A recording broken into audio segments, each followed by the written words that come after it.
What brought you back to football? I never wanted to leave football. I think I was just at a point in my life where I had a lot going on. But literally the day I retired, I knew it was a mistake.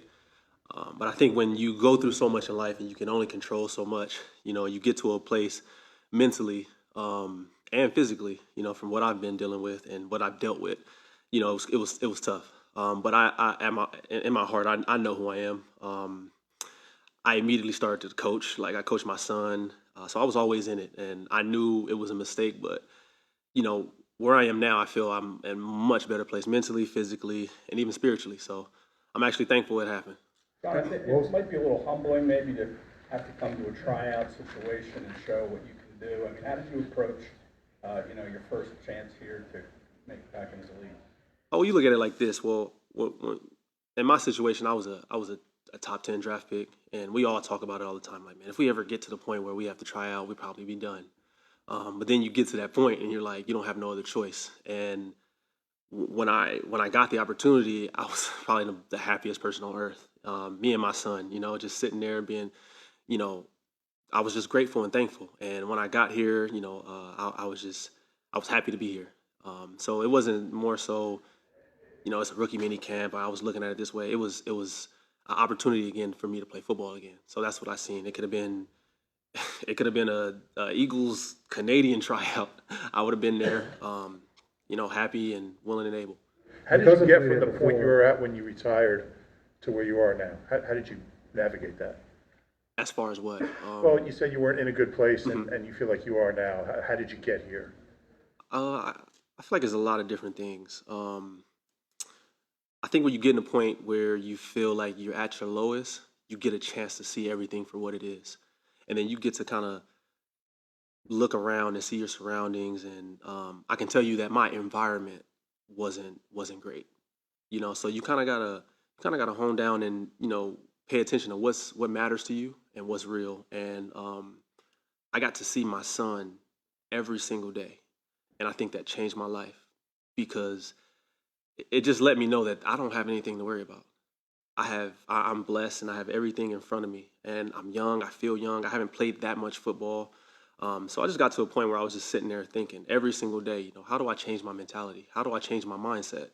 I got this little boy inspiring me every day through him, watching him play football and him learn and me teach him. And I used to feel bad because I would get on him so much, and I used to be like, I should be getting on myself, because I can see me in him, and it was I can honestly say he pulled me out of a bad place, and again I'm very thankful. How old Your is your cousin son, Ned and what was his reaction to finding out that you were going to try to come back?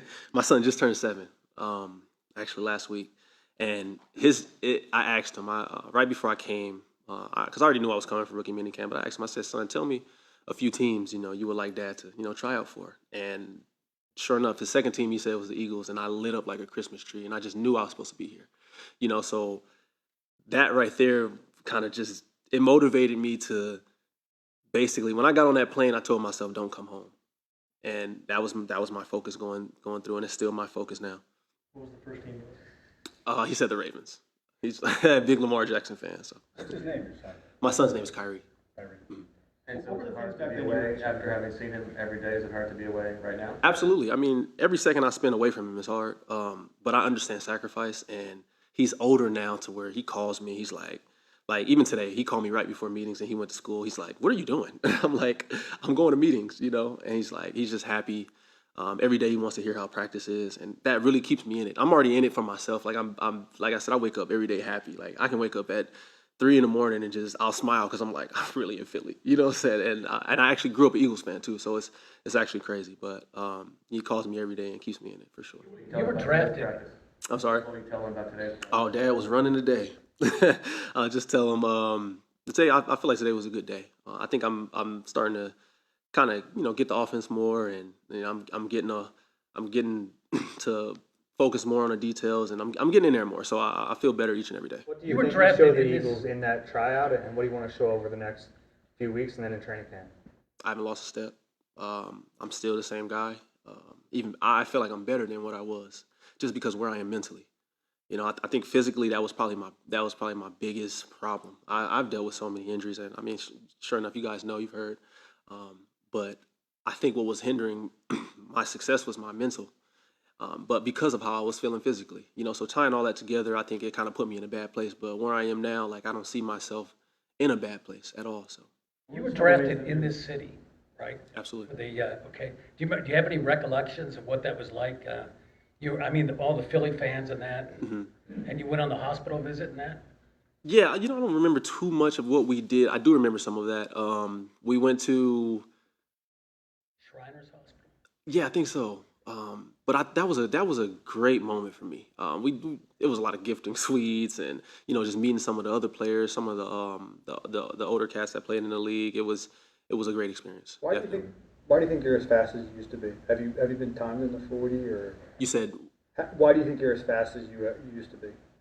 I think I'm faster, and I know that's gonna be crazy to say, but I'm not feeling the same way I felt before physically. So that's why I say I think I'm faster. And when I say that, don't get me wrong, I ran 4.22. I'm not saying I'm 4.15 or anything, but what I'm saying is I just feel better. So I think I can consistently be faster, and I think that was my biggest thing. Like, can this guy go every single day and look the same every single day? And I feel that I'm getting to the point where I can be consistent with my speed.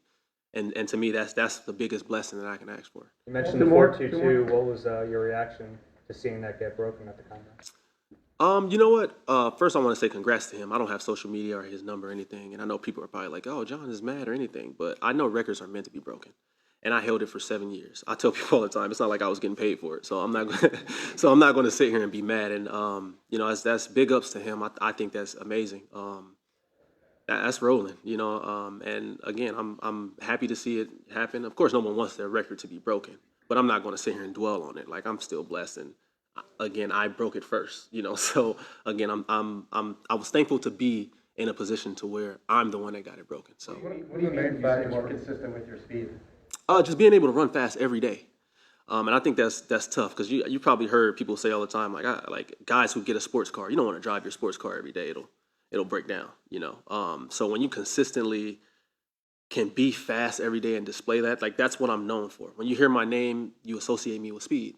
So if I can't be that guy every single day, then I'm kind of not going to be available for what they want me to do. So if I can be consistent every day and come in and be healthy and be fast every single day, then I don't see me not being in a position to succeed. All right, thanks guys. Isaiah Rogers, are you coming down shortly?